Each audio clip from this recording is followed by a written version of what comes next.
வந்து இதுல இந்த ஸ்ரீ பிஎம் திட்டத்துல வந்து பள்ளி திட்டத்துல கையெழுத்து போட சொல்லுது, இல்லைன்னா காசு தர மாட்டேங்குது, எங்க கிட்ட சொல்லக்கூடாது, அங்க சண்டை போட்டு வாங்கணும். அந்த மாதிரி இந்த ஒரு நாடு ஒரு தேர்தல் தேவையற்ற வேலை தம்பி. அதனால என்ன 60,000 கோடி மிச்சம். அவ்வளவு நேர்மையான ஆட்சியாளர்களா நீங்க? அவ்வளவு சிக்கனமா செலவு பண்ணி கொண்டு போறீங்களா நீங்க? சொல்லுங்க.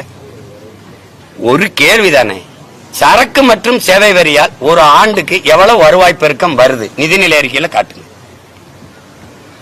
நாடெங்கிலும் பெறப்பட்ட சரக்கு மற்றும் சேவை வரி ஜிஎஸ்டி வரியால இவ்வளவு வருவாய் பெருக்கம் வருதா நாட்டுக்கு?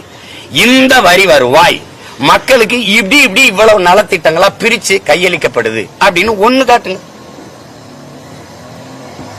இந்தியாவிலே அதிக வரி கட்டுறவன் மகாராஷ்டிரா, 2வது நான். எனக்கு பேரிடர் காலங்கள்ல கூட நான் பிச்சை எடுக்கொண்டிருக்கேன். எங்க முதல்வர் கடிதமா எழுதுறார், இதுக்கு ஒரு நிவாரணம் கொடுங்க, 1000 கோடி கொடுங்க உடனடியா.